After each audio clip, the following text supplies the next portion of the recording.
አሳዛኝ ሰበር መረጃ ድምፃዊ ሰማሃኝ በለው ከዚህ ዓለም በሞት ተለይቷል። ድምፃዊ ሰማሃኝ በለው ሰሜ ባላገሩ ባደረበት ህመም በሕክምና ሲረዳ ቆይቶ በዛሬው ዕለት ከዚህ ዓለም በሞት ተለይቷል። በዛሬው ዕለት ከሰዓታት በፊት የተሰማ መረጃ በእውነት እጅግ የሚያሳዝንና ብዙዎችን ያስደነገጠ ብዙዎችን ያሳዘነ እንደዚሁም ፍጹም ያልተጠበቀ ነው ያሉ ሐሳባቸውን በማህበራዊ ሚዲያ ላይ ሲገልጹ ተመልክተናል። ድምፃዊ ሰማሃኝ በለው ከዚህ ዓለም በሞት መለየቱ ተሰምቶ ብዙዎችን አስደንግጧል፣ ብዙዎችን አሳዝኗል። ሞት የማይቀረው የሰው ልጅ ሁሉ ጣፋንታ ነው። ይዋልደር እንጂ ሁላችንም የምንገባበት ማንም የማያመልጥበት ሁነት ነው። ሞት ተራ በተራ ሁላችንም እንደሚጠራን ብናውቅም አንዳንዴ ግን ፍጹም ያልተጠበቁ ሞቶችን ሲሰሙ ግን ልብን ይሰብራሉ።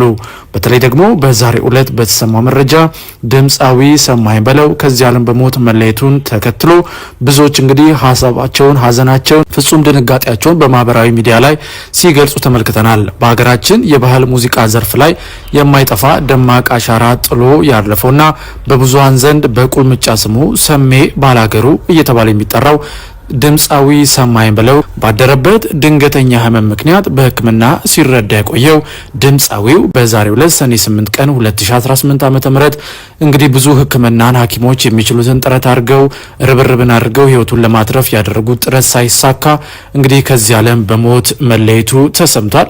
እንዳልናችሁ ብዙዎችም ማዘናቸውን እየገለጹ ነው።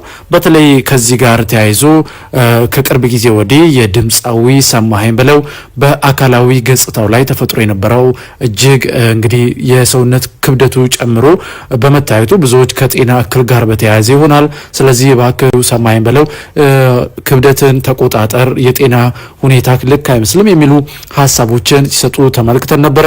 ነገር ግን እሱ በተለያዩ ኢንተርቪዎች ላይ ሲናገር እንደሰማነው እኔ ፍጹም ጤነኛ ነኝ፣ እንደዚህ ወፍሬ 115 ኪሎ እንኳን ብሆን ነገር ግን ምንም አይነት በሽታ የለብኝም የሚልን ኢንተርቪው በተለያዩ በሚቀርብባቸው ማህበራዊ ሚዲያዎች ላይ እንደዚሁም ደግሞ የቴሌቪዥን ጣቢያዎች ላይ ጭምር ሲገልጽ ነበረ። ነገር ግን ቀስ በቀስ እንግዲህ በውስጡ የነበረው ህመም ነው። አሁን ላይ ወደ ሆስፒታል በድንገት ከገባ በኋላ ሐኪሞች የሚችሉትን ጥረት አድርገው እንግዲህ ህይወቱን ማትረፍ አልተቻለም። ስለዚህ የሞቱ ምክንያትም ከህመም ጋር የተያዘ መሆኑን አረጋግጠናል። አፈር ለሚበላው ለሚበሰብሰው ለዚህ ፈራሽ ገላ ቁምጣ መቻነሰው በቁምጣዬ እኔ እንደኋላ አፈር ሰሜ ባላገር ሰማሃኝ በለው በብዙዎች አጠራር ሰሜ ባላገሩ ዛሬ በማለዳው ድንገት ድምጹ ጠፍቷል።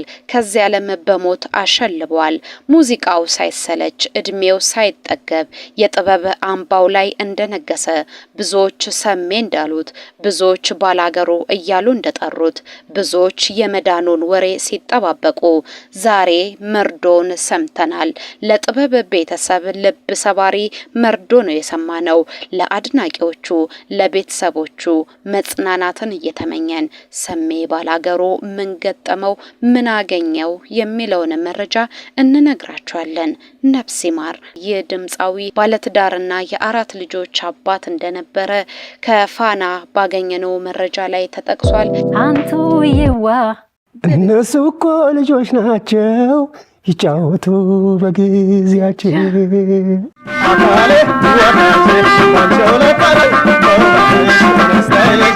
ባላገርነት ስሙን ወርሶበታል። ቁምጣው ከነፎጣው እሱነቱን ለብሷል።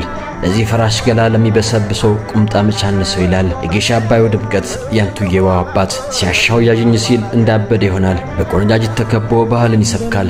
እንደምነሽ ዘፈን እንደነሽ ድለቃ ስቅስቅ እንቅጥቅጡ የዋንጫ ልቅለቃ ይላታል ሙዚቃን። እንቅጥቅጡ ልዩ ዲስኮን ማንችሎት የእስክስታው ምት ጠቅላይ አዛዥ አንድ ነው ሶስት አድርጎ እያለ ትእዛዙን ያወርዳል። ድምፁ የሚስረቀረቅ ካባውን ጣል አድርጎ ያኩራናል፣ ውብ ባህል ሞልቶናል ይላል። አረንጓዴ ቢጫ ቀይ ጥለቱ ነች ኢትዮጵያን ለብሶ የሚዞር ያደገበትን አባይ ግባ በለው ሲል ያወድሳል። አባይን ቁልቁል ያየ ቶ ተመለስ ይለዋል። የተወለደባትን ዋን ባህር ዳር እየተመላለሰባት ያንቆለጳጵሳታል። ወዲያ ከራያዎች መንደር በፍቅር ተለክፎ ዘንጉን እንደታቀፈ መጀን በራያ ልጅ ወለላዋ ይላታል። በሰለለ የጉማ አዋራው ይጨሳል። ከኮረብታ ወጥቶ ማዶ ያሻግራል። ቁልቁለቱን ወርዶ አቅበት ይወጣል። እረኛ መስሎ ከከብቶች ይውላል። የግጥምና ዜማ ችሎታው አረምኑን ሰጠ ያስብለዋል። ባንዲራውን ለብሶ ፋሲለደስ ዘልቆ በዳግማሮስ ወኔ እጅ አልሰጥም የሚል እንጉርጉሮ ልዩ ተመስጦ የጥልቀት ደቦት እንስራ ሲል ኮበሌ ሆይ ያለ ወጥቶ ይከተለዋል። ጻዕዳ ለባሹ መሳሪያውን ታጥቆ ነጠላ ጋዩን ጣል አድርጎ ከነጎፈሬው የሚታይ አርበኛ ጀግና ወዳሽ ዝናን የሚሸከም ትከሻ ይስጥ ተብሎ በልጅነቱ በአያቱ የተመረቀ እስር የፈተነው 7 አልበም ከ20 በላይ ነጠላ ዜማዎችን አስኮምኩሞናል።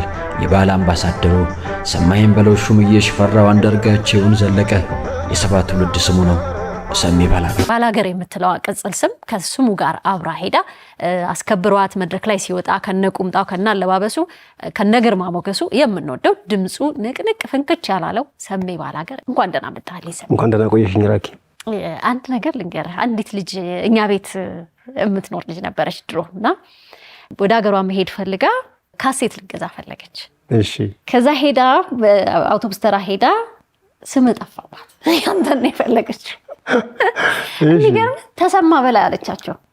ተሰማ በላይ አለቻቸው። ወዴት ነው የምትሄጂው ሲሉ ሀገሯን ስትነግራቸው ሰማኸኝ በለው እንደዚህ። እውነት በጣም ነው የሚገርመኝ። እኛ ቤት ተሰማ በላይ ያንተን ስለሆነ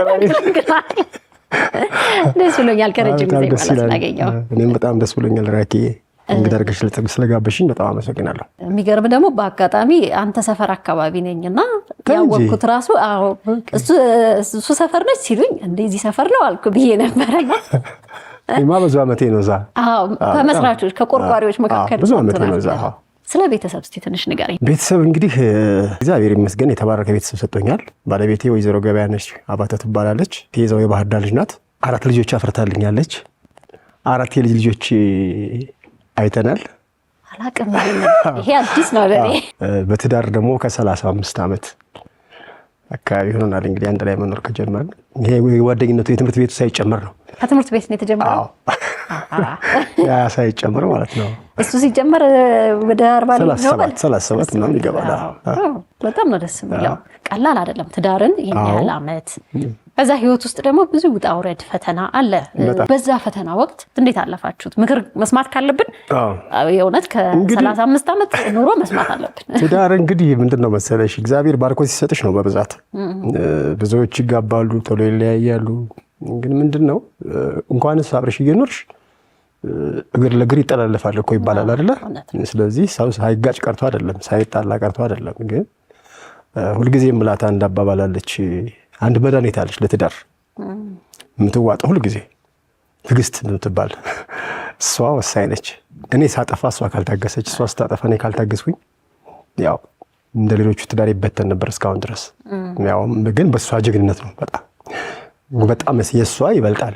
በጣም ጎበዝ ናት፣ ታጋሽ ነች። ምክንያቱም የኔ የስራዬ ባህሪ ያነጫነጭሻል፣ ደክሞሽ ስትገቢ ትበሳጫለሽ፣ ብዙ ነገር አለ፣ መድረክ ላይ የሚመጡብሽ ፈተናዎች አሉ። ያን ሁሉ ተቋቁማ እስካሁን ድረስ አብሮ መኖር እንግዲህ እግዚአብሔር ይመስገን